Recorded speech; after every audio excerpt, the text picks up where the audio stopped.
All right, let's get started. Hello and welcome everyone to this week's installment of our SolidWorks for FIRST Robotics webinars. My name is Franco Rotoli, and today I'm going to be showing you the SolidWorks sheet metal and weldment tools. Obviously, I can't teach you everything about these tools in this session, but hopefully I can teach you enough to get started. If you have any questions during the presentation, please feel free to type them directly into the chat. We have some moderators ready to help answer them.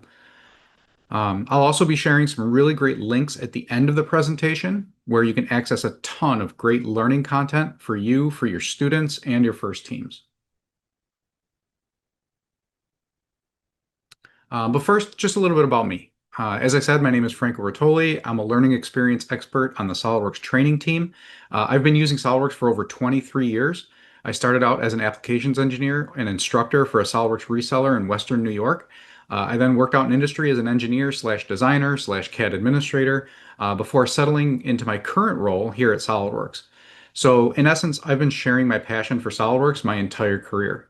I'd also like to introduce you to Joe Russo. If you watched last Thursday's webinar on applied features, he was the host. He'll be returning the favor today and answering answering the questions in the chat for you. So again, if you have any questions, please type them into the Q&A section, and we'll get them answered as quickly as possible. If you made it to our first two webinars in this series, you've learned about basic sketching and features like extrude, cut, revolve, as well as applied features like fillets and chamfers and patterns.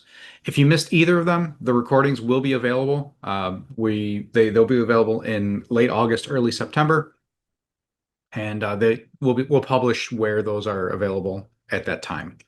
The same goes for this webinar. And the last three, this Thursday, next Tuesday, and next Thursday, again, they'll all be recorded and they will be available for viewing later on. Okay, on to the good stuff. As I mentioned, today we're going to be learning some basics of sheet metal and weldments in SolidWorks. We're going to learn some skills that you learned we're going to take some skills that you learned in the first two webinars and apply them here. We'll create a sheet metal bracket and explore how to make and export a flat pattern so we can send it out to be cut on a laser jet or on a laser or water jet. We'll also touch on creating sheet metal features on imported geometry. So if you have downloaded files or files from different CAD packages, we can import them as well. We'll also get into weldments and why you should be using them for any part of your robot built with common structural steel, like square or rectangular tubing, L-channel, or even round pipe. And you'll see it's a much more flexible and versatile way to model the skeletal frame of your robot. So we'll talk about all these cool things.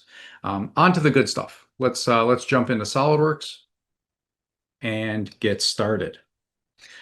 So you see here, this is what we affectionately call KitBot.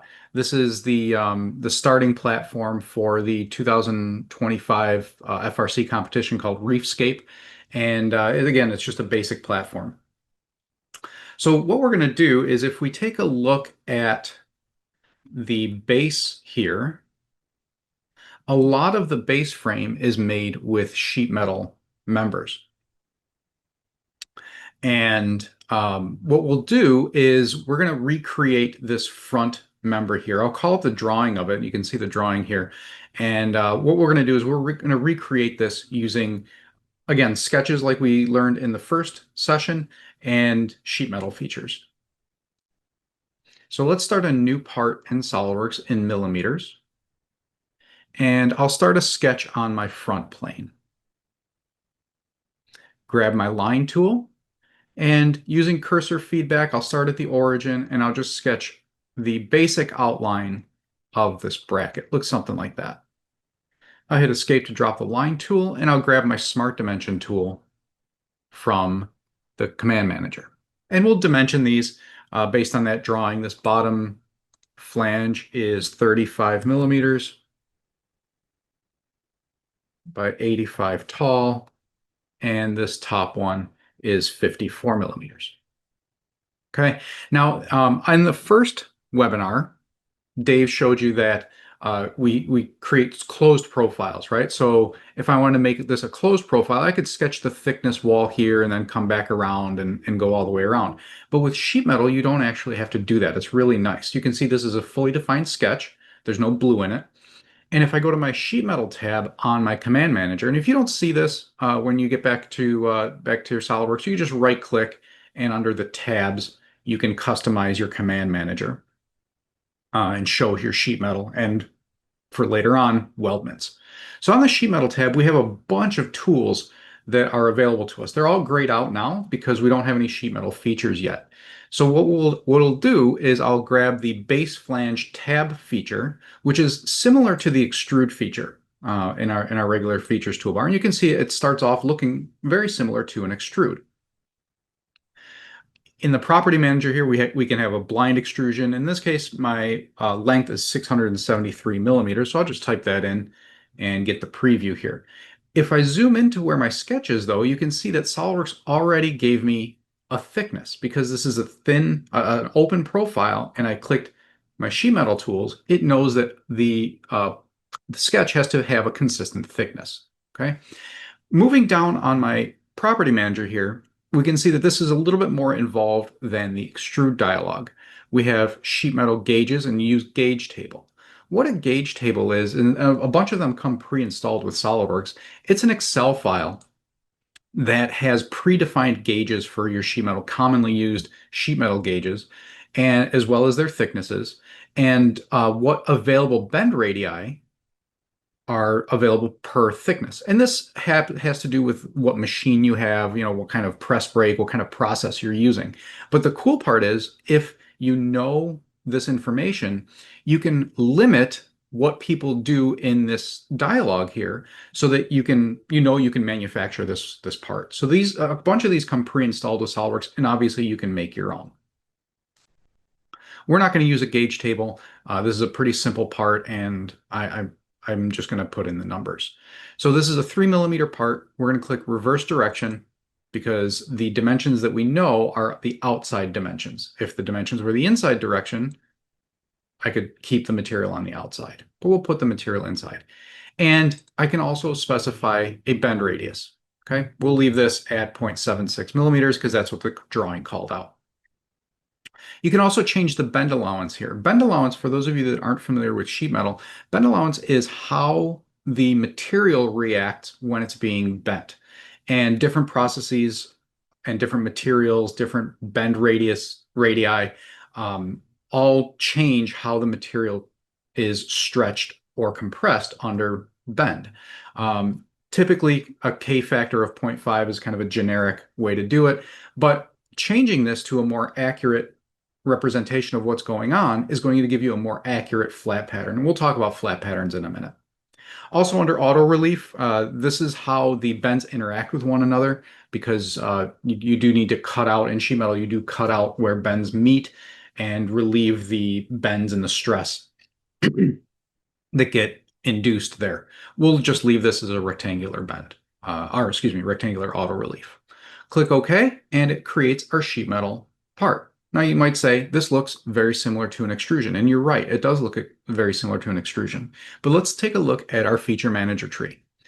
It added a sheet metal feature. SOLIDWORKS added a sheet metal feature. This is what holds our sheet metal thickness, our bend radius, our K factor. If we're using a gauge table, the gauge table would be in here. So all of the sheet metal parameters are located in this feature. And it also added a base flange feature. This is like the extrude, right? This has our sketch underneath it, as well as the length of the extrusion.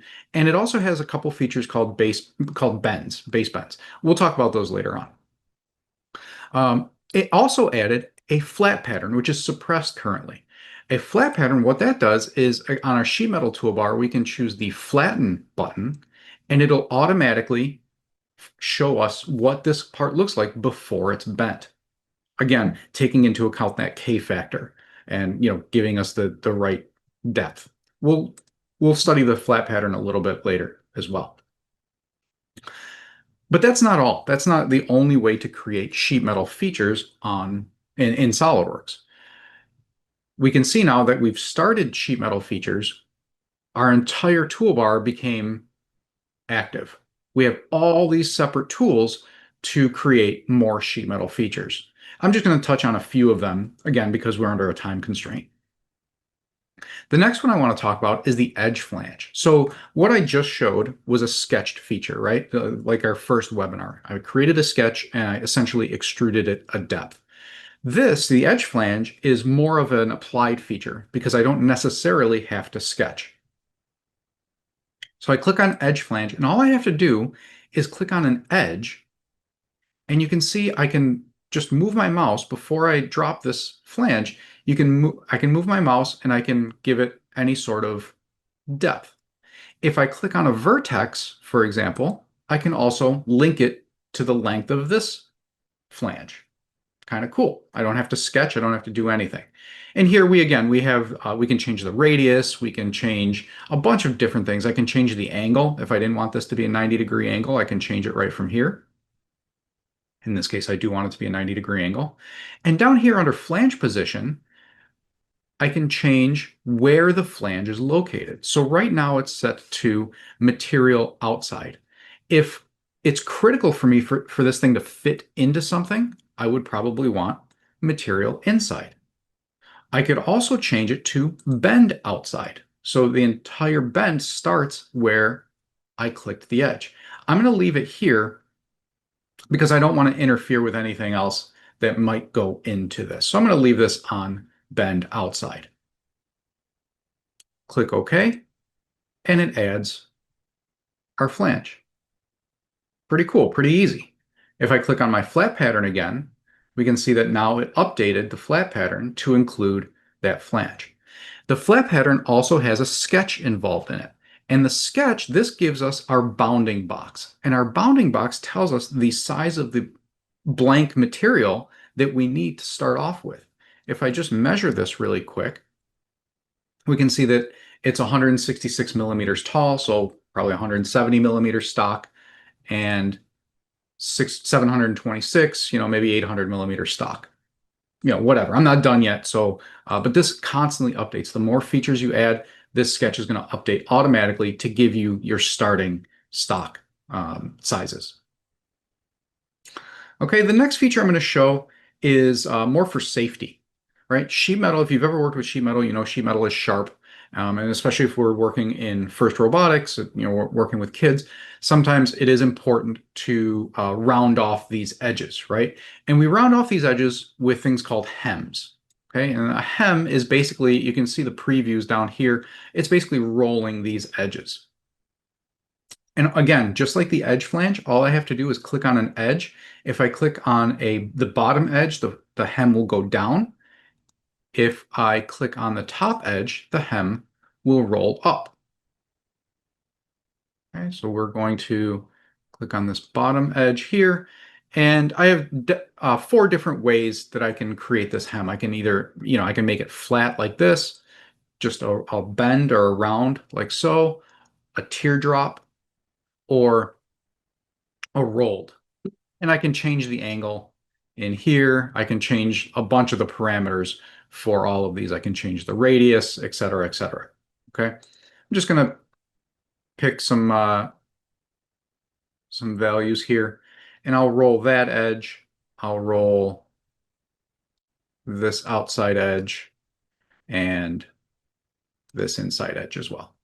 Okay. So just by selecting edges, again, I can add these tears very, very quickly. Like so. Okay, and again, I know these weren't on the drawing. I'm just trying to show you as many tools as I can for sheet metal. So again, last week, Joe showed some applied features. I'm going to show you one more applied feature that is really neat, and it's not unique to sheet metal. You can use this across the board in SolidWorks, and it's called the hole wizard. So I'll select on this face because we need to add those holes up here. And on the features toolbar, we have a hole wizard. And what the hole wizard is, for those of you that don't know, it's essentially a collection from the machiner's handbook of a bunch of different types of holes. We can do counterbores, countersink, just straight holes, tapped holes, pipe taps. We can even do slotted slots, counterbored and countersunk slots or straight slots. And each one of these holes has its own standard, or can have its own standard. It can be pulled from its own standard, including some manufacturing. So if you're using PEM nuts, you can grab the hole sizes that PEMs require. We're just going to stick with anti-metric and drill sizes. These are just going to be straight 5 millimeters holes through all. But there's no hole preview. That's because up here, there's a positions tab. As soon as I click on the positions tab, it puts me into sketch mode on the face that I had selected. And you can see by the cursor feedback that my cursor has a pencil with a point on it. Now, everywhere I drop a point, it's going to add a hole, and you can see the previews right there. So I'll just go normal 2 here and fully define this sketch, right? We always want to work with fully defined sketches. So I'll make these two horizontal from one another just by control selecting them and clicking the Make Horizontal.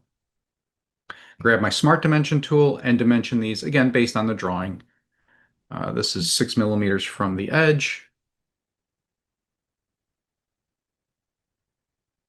12 millimeters from this edge, and 25 millimeters apart. Okay, because these are through all, they will go through the bottom as well, which is intended. If I did not want to go going through the bottom, I could just go in here and instead of through all saying, blind or up to next or something like that. Click the green check and it puts our holes in. Now, last week, if you were watching, Joe did some pretty complicated, or not complicated, but pretty advanced hole patterns. I'm just going to do an easy linear pattern, use that edge, and give it the spacing of 13 millimeters, and there's 52 of these, okay? Joe showed a bunch of different ones. I'm not going to go over those, but he did up to reference as well, which would update the pattern based on the length of this. In our case, we're not going to change it, so we'll just put those in. Now, if I click on my flat pattern again on my sheet metal toolbar, we can see that it updates not only with the holes, but with the hems as well. So it updated my flat pattern, it updated the bounding box. Now that we're done with this part, our next step is to get this manufactured, right? So to get this manufactured, we need to typically send out a DXF to a laser cutter or a water jet or whomever is creating this. The cool part about this is from here, I can simply right click on any face of my flat pattern and say export to DXF. We'll save this to a folder. And in the export to DXF, I can choose to export either faces, loops, or edges, but this is sheet metal, so we'll click on sheet metal. And I can tell it exactly what to export. If I wanted to export the bounding box, I could do that as well. I'm not going to. We'll leave this just like this. And because this is being sent to a laser, a CNC laser, right, it needs to have a very specific origin, right, a coordinate system.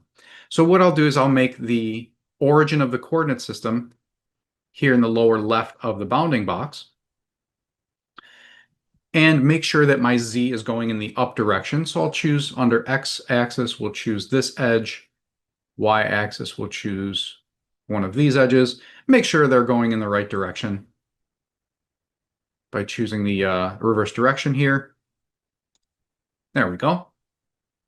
And click OK. By clicking OK, it saves out the DXF. Oh, I'm sorry. Before it saves out the DXF, it gives me a preview where I can go in and I can remove edges. For example, if I didn't want certain entities in my DXF, I can select them and choose Remove here. We'll click Save. And if I open up that DXF, it looks something like this. This is actually an older DXF. I removed 2 of the edges just to practice.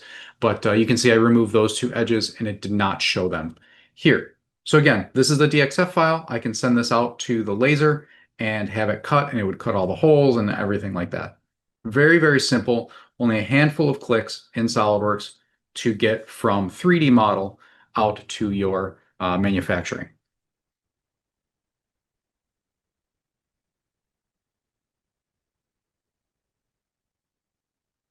Okay. I'm going to pause here and ask Joe if there's any questions in the chat that I could answer via CAD or if we're all set.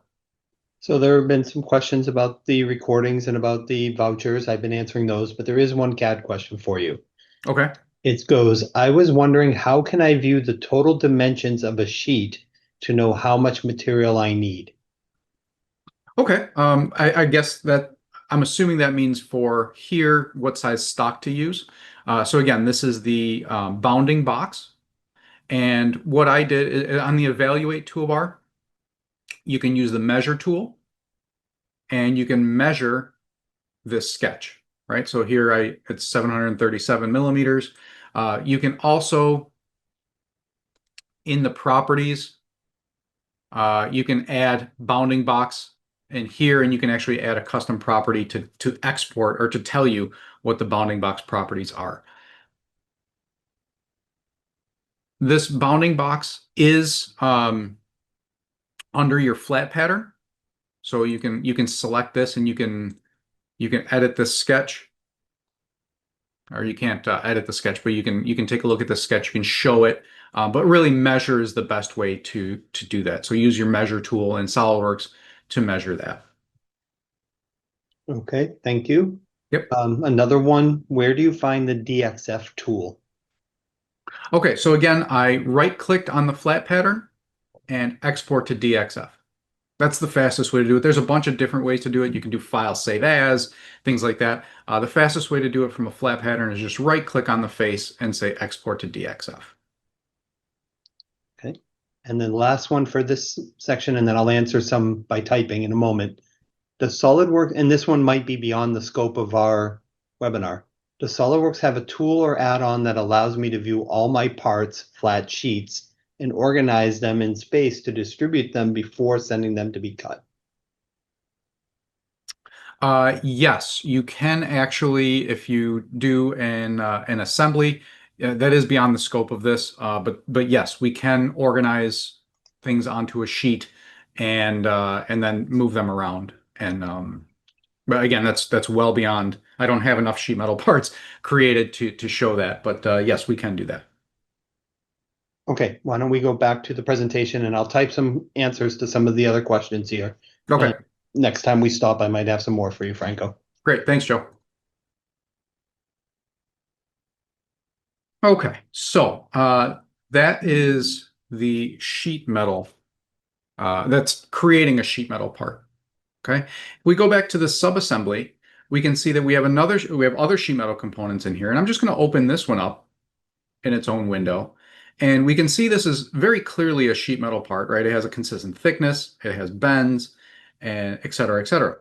But if we look at the feature tree, there's no features in here. There's no sheet metal features or anything like that. It's just an imported solid. So this was created in a different CAD package or downloaded from a manufacturer's website or whatever it was imported. Okay, but that doesn't help me if I need to send this to a water jet or a laser to be manufactured. Well, luckily for us in SolidWorks, we have a convert to sheet metal button. So if I have any solid with a consistent wall thickness, I can click on convert to sheet metal and I get this dialog, right? I can use a gauge table like I showed before. There's a lot going on in this dialog, but I'm just going to show you an easy way to convert this to sheet metal. All I have to do is select on a flat face. This is the face that's going to stay still when I flatten it. We'll select this one. And under bend edges, we'll choose collect all bends. I can choose one bend at a time, but I like this button to collect all bends. You can see it does preview. There's a yellow preview that it did find all the flanges and everything. When I click OK, it adds the sheet metal parameters to tree and a convert solid feature, as well as my flat pattern. So with only a handful of clicks, I went from what we call a dumb solid or an imported solid to being able to get a flat pattern with a bounding box, an accurate bounding box, right? And I can, again, export this to DXF if I want to. We can flatten it. We can even add other sheet metal features to it. And I showed you edge flange and hem and things like that. I'm going to show you one last type of way we can add a bend. And again, there's many more ways, but in the interest of time, I'm going to show you one more. And that's called a sketched bend. Because let's say this tab here, let's say I needed to bend this over to attach to something else. I didn't want this vertical, I needed this bent at 90 degrees. Well, what I can do is I'll get it to match this direction. So on this face, I'll start a sketch. And I will sketch just a simple line. In this case, a horizontal line. We'll dimension it from here. I know that I want the flange to be 3/4 of an inch. Okay.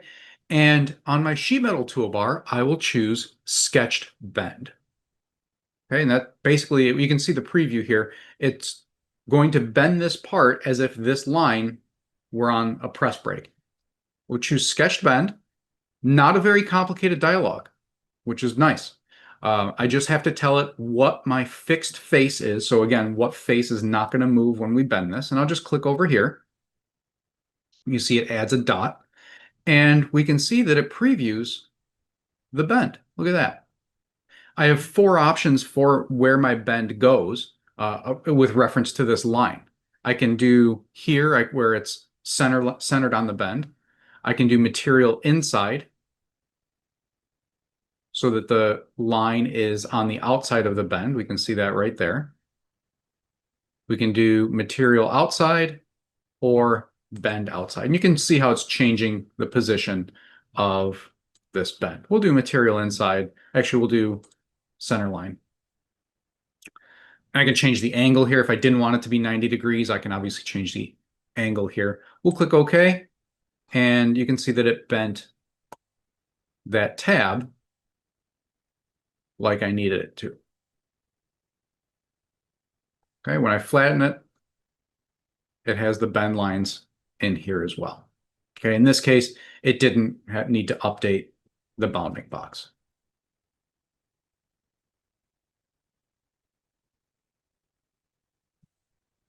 All right, so that's what I had to show you about sheet metal. Again, there's many, many more tools in sheet metal, but we're about halfway through the webinar. Actually, we're more than halfway through the webinar. I want to move on to weldments. So I'm just going to go back to Joe and see if there's any other questions about sheet metal.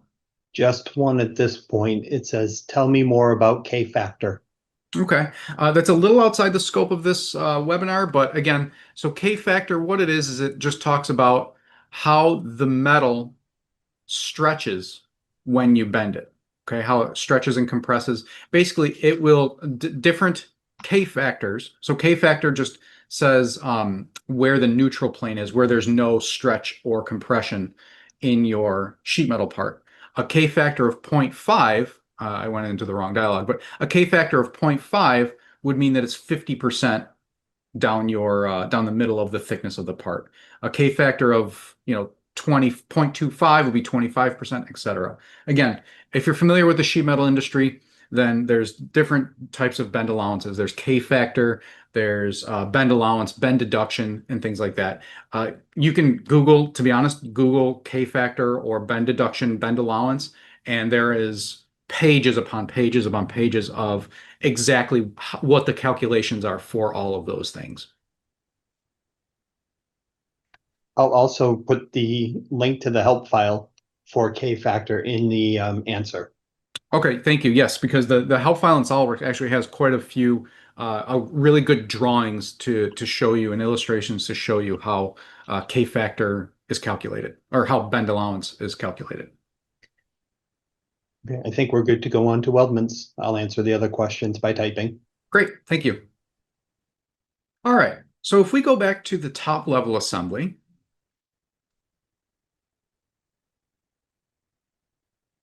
we talked about sheet metal. If I isolate the frame here, right, we can see that this frame is created using square tubing, okay?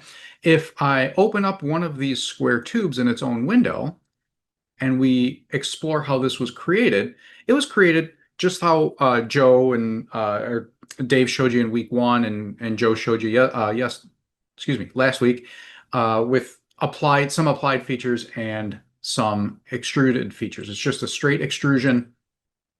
If we double click on any extrusion or any feature in SolidWorks, we call up the dimensions. So let's change this length from 27, let's say 35 inches. Okay, it made it a little bit longer. And if we go back to the main assembly, let's see what happens. Whoops.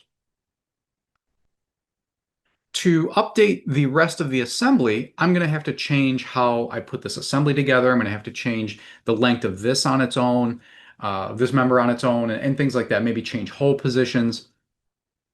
Well, it's very doable in SolidWorks. It's not hard to do in SolidWorks. It's just time consuming and can cause manufacturing issues, right? If I forget, I made a very drastic change here, right? If I only change this by a couple centimeters, a couple millimeters, then we may not have noticed that other things need to be changed.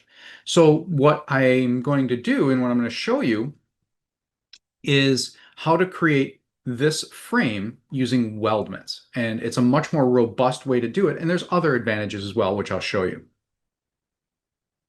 So let's change this back to 27 inches.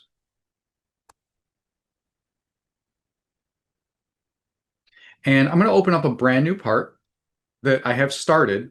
And you can see that there's just some sketches in this part.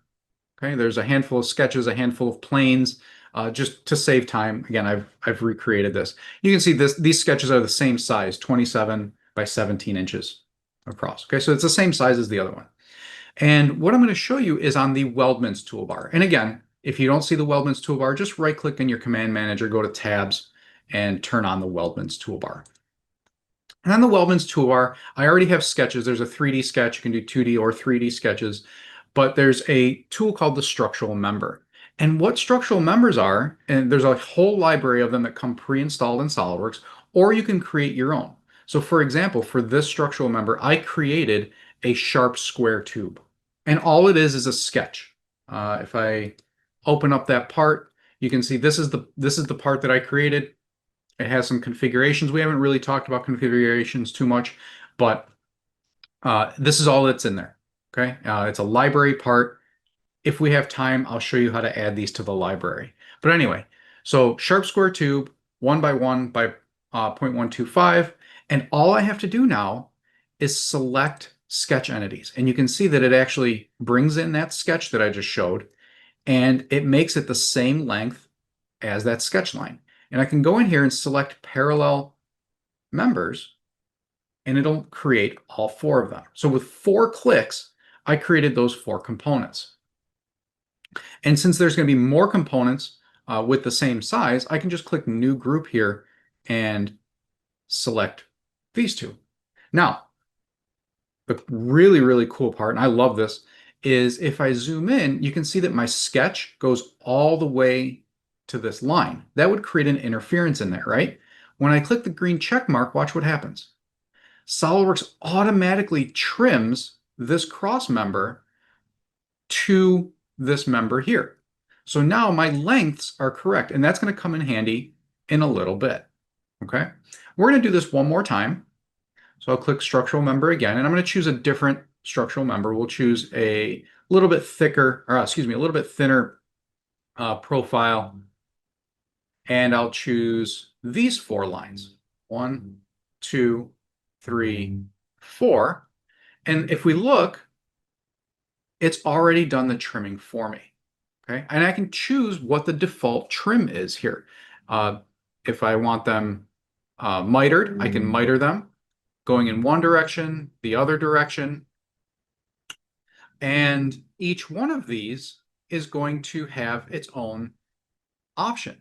These purple spheres, I can actually change them. I can click on them because you can see how it's kind of, this one goes up and over here. If I click on the purple sphere, I can change just that corner treatment, like so. So I can have these 2 cross members be the shorter members, and the 2 side members be the longer ones. Very quickly, very easy, very user intuitive. Now, because this is all in the same part, right? Before they were all individual parts controlled individually. Now, because this is all in the same part and because my sketches were created in such a way that they are all related to one another, watch what happens when I change this dimension from 27 and I'll use 35 again. Because this sketch was related to this sketch, and again, they're all in the same part, everything updates. If I change the width to 25, everything updates because the sketches are all related to one another.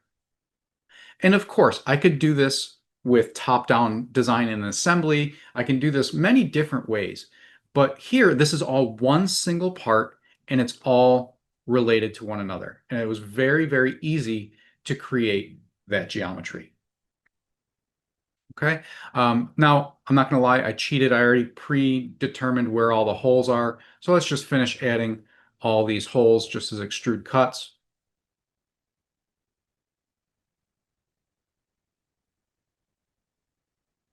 Just to complete our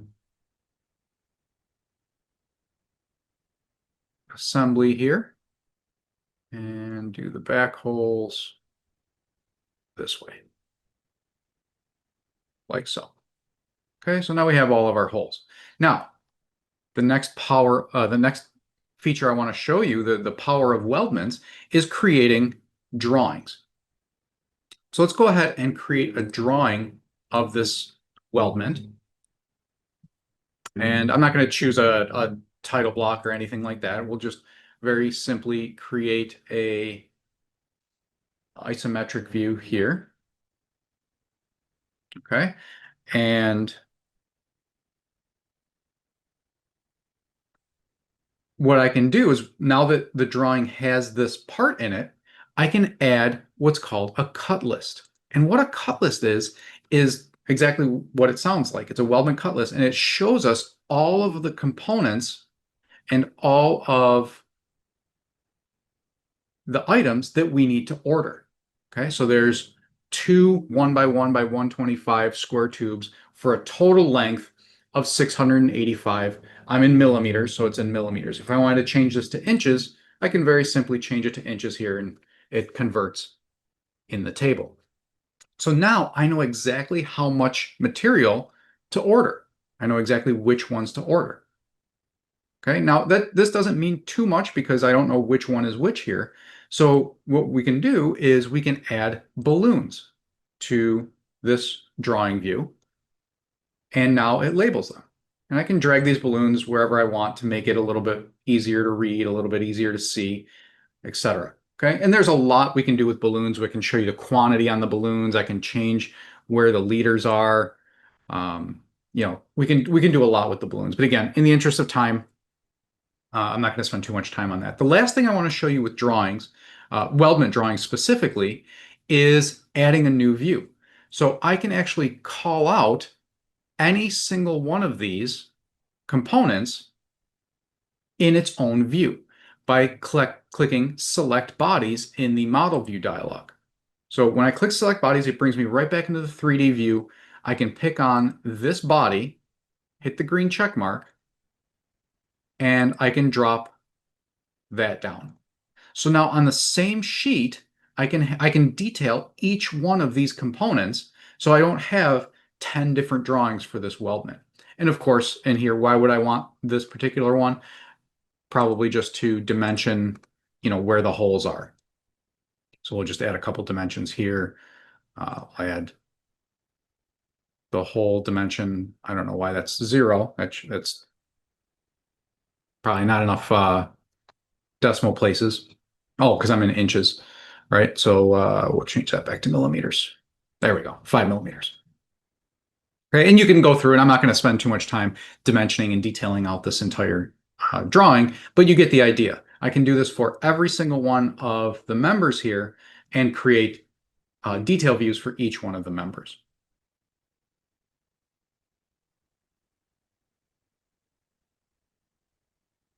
All right, I'm going to pause here and ask Joe, are there any Weldment questions? Yes, for the first one, can we switch back to the part, please? And look at a front view. look at a front view, like here. Yes, just look at it straight on from the front. See how there's a little bit of a gap between the vertical members and the angled member? Yes. The question is, can we connect the separated parts with any functions? Like here, the support members are separated from the top frame. If I wanted those all connected, what would I have done differently? Oh, great question. So the way I created this sketch, right, I left a gap in here. If I would have connected this sketch to this one, it would have automatically done the end condition the same way as it did for the rest of these. But we do have a tool in Weldments called Trim Extend. So I can actually click on this and choose this member to extend and say extend it to this body. And it automatically updates and extends it up to that body. Okay. If I go back to the drawing, the cool thing is if I go back to the drawing, it updated the length of, what's that, 7? It updated this length to the maximum length there. So weldments are very, very powerful in that extent. And again, no sketching. I didn't have to sketch that. I just clicked on the two components and it automatically brought them together. Perfect. One other question, and then I see we're coming closer to time. So the question is, when you import a welded part into a drawing, SolidWorks allows you to import the part as a weldment or as a machined part. What is the difference? That's a little bit beyond the scope of this. I For suspected it our might be. Yeah, for our purposes, there is no difference. But in if we made things like weld beads and things like that, because we can model those, that's when that comes into play. But for 90% of the cases, there may not be any difference. It really depends on what features you use, what weldment features you use, and how you're using the tools. Okay. I think, why don't we, I know we still have some wrap-up slides. I think we need to switch over to that, and then if there's time, we can come back to questions. Okay, sounds good.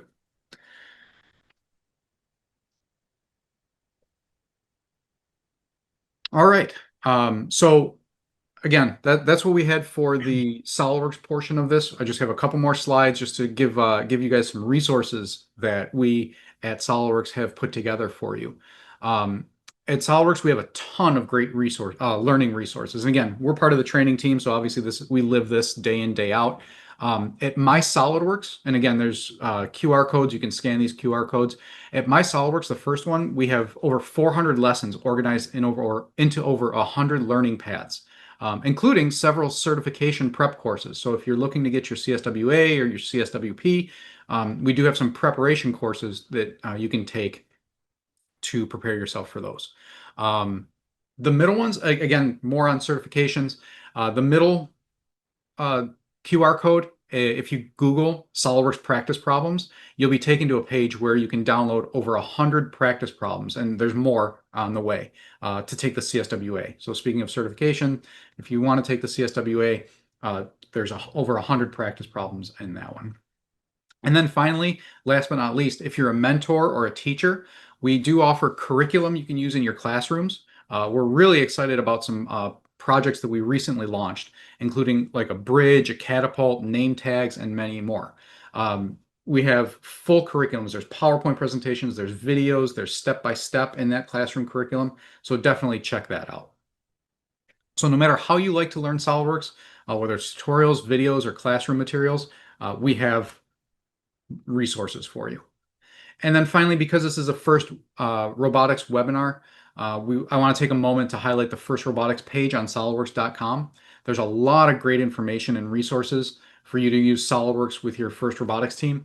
If you didn't already know, you can head there and sign up for your team. If you already have a team, you can actually get free SolidWorks software for your team for use with FIRST Robotics. And you can also download a version of the Kitbot that we've been using that we use for all of these webinars. You can download a version of Kitbot there along with a bunch of other files. And then again, thanks for coming. If you haven't already, don't forget to sign up for the rest of the series. On Thursday, my colleague Fred is going to show you how easy it is to put all the parts we've been talking about, right? We've always been talking, or these past few sessions have been talking about parts. The next session on Thursday is going to be assembly modeling. So he's going to put all those parts together and show you how to create assemblies. And again, I know this, we've talked about this in the chat and things like that, and people have been asking. If you miss any one of these, they will be available as recordings. More information to come on how to access those. So again, thank you all very much for coming, and I'll stay on for a few more minutes. We'll stay on for a few more minutes just to answer any final questions that might be in the chat. Okay, I'm not sure what this question, but I think you might be able to get it. It says, how can I show the weld in the model and the thickness of the weld? Are there any other ones? Because that one might take a few minutes, but are there any other questions that we can answer, like a yes or no question? Let me see if there was somebody asked to see how custom weldment profiles were made. And I said that was going to be beyond because we were Yeah. at time. Um, Other than that, we're getting some recommendations for best practice for sheet metal design. We got an answer to what as machined means. There really are no other questions. So let's, if you can okay. answer that one, how to show the Sure. thickness of the weld, let's Sure. answer it. But then I think we're done after that. Sure. So we do have a weld on the Weldments toolbar. There is a weld bead feature. And then basically you can give it the weld geometry. You can show where the weld needs to go, right? And you can select two faces and it'll actually give you the weld bead. You tell it the bead size, so whatever size that you recommend here. And if you check all around, it will go all the way around. You can define the weld symbol here. So if you're the designer, so you tell the assembler, the manufacturer, what type of weld you want. So we can define the weld symbol here. You can add all your different information in here. And then when you click OK, it has that information in there, and you can actually call that out in the drawing. Okay. I think I can show it in here as well. Yep, there we go. So it does show it here, and because I added a weld bead feature, it does show the weld bead information right there. Okay, so the full weld symbol does go right there. Okay. Let's see.